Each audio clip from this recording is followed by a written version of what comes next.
تعیداً اس حوالے سے میں چند چیزیں پیش کروں گا کہ حضرت سیدنا امام حسن مجتبی رضی اللہ تعالیٰ کی شہادت کے بعد سیدنا امیر معاویہ رضی اللہ تعالیٰ عنہ نے اپنے بیٹے کو حضرت عبداللہ ابن عباس کے پاس بھیجا تعزیت کرنے کے لیے، جو کہ حضرت عبداللہ بن عباس اس وقت دمشق میں رہتے تھے۔ حضرت عبداللہ بن عباس دمشق میں تھے تو حضرت امیر معاویہ نے اپنے بیٹے کو بھیجا۔ کب بھیجا؟ جب حضرت امام حسن مجتبی کی شہادت ہوئی، اور بیٹے کو کہا کہ امر ابنہ ان یذهب فیعزیہ بہ، بیٹے کو کہا کہ جاؤ اور جا کے حضرت عبداللہ ابن عباس سے امام حسن مجتبی کی شہادت پر تعزیت کر کے آؤ۔ فذهب وجلس بین یدیہ، حضرت امیر معاویہ کا بیٹا گیا، جا کے حضرت عبداللہ بن عباس کی مجلس میں پہنچا، جا کے بیٹا۔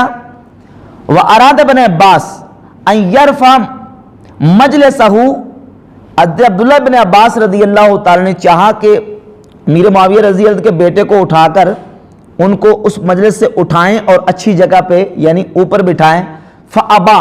تو حضرت امیر معاویہ کے بیٹے نے انکار کر دیا اور کہا کہ انما اجلس مجلس المعز، میں تعزیت کرنے والوں کے ساتھ ہی ان میں بیٹھوں گا جہاں وہ تعزیت کرنے والے بیٹھے ہیں، میں الگ کسی جگہ پہ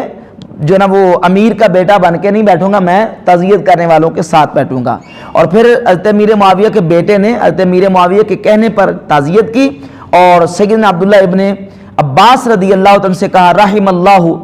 ابا محمد اوسع الرحمہ، اللہ ابو محمد یعنی حضرت امام حسن مجتبی پر رحمت کرے، اعظم اللہ اجرہ کا و احسن عزا کا، اللہ تعالیٰ ان کو بہتر اجر بڑا اجر عطا کرے، اور اللہ رب العزت جل شانہ ان کے مصائب کے عوض ان کو نیکیاں اور اجر و ثواب عطا کرے۔ یہ تاریخ دمشق جلد 65 صفحہ نمبر 404 پہ روایت ہے کہ حضرت امیر معاویہ رضی اللہ تعالیٰ نے خود اپنے بیٹے کو امام حسن مجتبی کی شہادت کے بعد تعزیت کرنے کے لیے حضرت عبداللہ ابن عباس کے پاس بھیجا۔ تو جو دشمنی رکھتے ہوں یا نعوذ باللہ جنہوں نے خود شہید اور قتل کروایا ہو وہ ایسا نہیں کرتے، وہ تو کیا کرتے ہیں، خوشیاں مناتے ہیں، جبکہ سیدنا حضرت امیر معاویہ رضی اللہ تعالی امام حسن مجتبی کی شہادت پر غم مناتے ہیں اور تعزیت کرتے ہیں حضرت عبداللہ ابن عباس سے۔ اور اس بہتان کا بطلان اس سے بھی ظاہر اور واضح ہوتا ہے کہ حضرت امام حسن مجتبی کی شہادت کے بعد اہل بیت اطہار میں سے امام حسین رضی اللہ تعالیٰ عنہ سمیت کسی ایک فرد نے بھی یہ دعویٰ نہیں کیا کہ حضرت امام حسن کو نعوذ باللہ حضرت امیر معاویہ نے زہر دلوایا۔ کسی ایک کا بھی دعویٰ حدیث کی کتابوں میں، تاریخ کی کتابوں میں ایک بات بھی ایسی ثابت نہیں ہے۔ یہ بعد میں گڑی ہوئی راویوں کی روایتیں اور اس طرح کی باتیں ہیں، اہل بیت اطہار میں سے کسی نے یہ دعویٰ نہیں کیا۔ اور اس حوالے سے ایک اور بات بھی تائیداً اس موقف کی تائید کرتی ہے کہ امام حسن کی شہادت کے بعد آپ کا جنازہ کس نے پڑھایا؟ حضرت امیر معاویہ کی طرف سے مدینہ کے جو حاکم تھے سعید ابن عاص، سعید ابن عاص نے حضرت امیر معاویہ رضی اللہ تعالیٰ کے حاکم ہونے کی حیثیت سے، مدینہ کا والی ہونے کی حیثیت سے حضرت امام حسن مجتبی کا جنازہ پڑھایا۔ اگر حضرت امیر معاویہ رضی اللہ تعالیٰ پر اہل بیت کو کوئی کسی قسم کا بھی شک و شبہ ہوتا تو وہ سعید ابن عاص سے کبھی بھی جنازہ نہ پڑھواتے۔ ان کا خوشی سے جنازہ پڑھانا بھی اس بات کی دلیل ہے کہ اہل بیت اطہار میں سے کوئی فرد بھی سیدنا امیر معاویہ پر شک و شبہ کی نگاہ سے نہیں دیکھتا تھا۔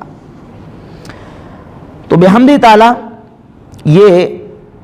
موقف جو بالکل واضح ہو جاتا ہے، اور پھر اس سلسلے میں ایک صحیح مسلم شریف سے حدیث بھی بحمد تعالیٰ اس مسئلے کو بالکل واضح کرتی ہے کہ سیدنا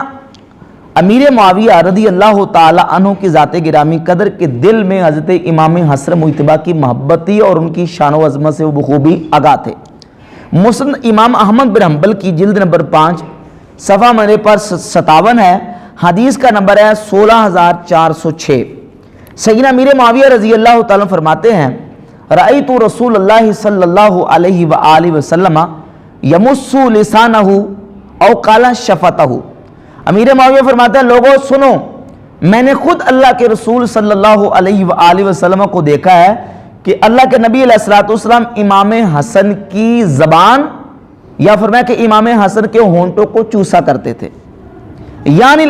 الحسن ابن علی صلوات اللہ علیہ، اللہ کی ان پر درود ہوں۔ وَإِنَّهُ لَن يُعَذَّبَ لِسَانٌ أَوْ شَفَتَانِ مَسَّهُمَا رسول اللہ صلی اللہ علیہ وسلم اور امیر معاویہ فرمایا کرتے تھے ہرگز اس زبان کو اور ان ہونٹوں کو جہنم کی آگ نہیں چھوئے گی جن ہونٹوں کو اللہ کے رسول صلی اللہ علیہ وسلم نے چوما ہو اور ان کو چوسا ہو۔ تو جو حضرت امیر معاویہ حضرت امام حسن مجتبی کی شان اور عظمت کو بیان کریں، وہ نعوذ باللہ حضرت سیدنا امام حسن رضی اللہ عنہ کے بارے میں اس طرح کا سوچ بھی نہیں سکتے اور خیال بھی نہیں کر سکتے۔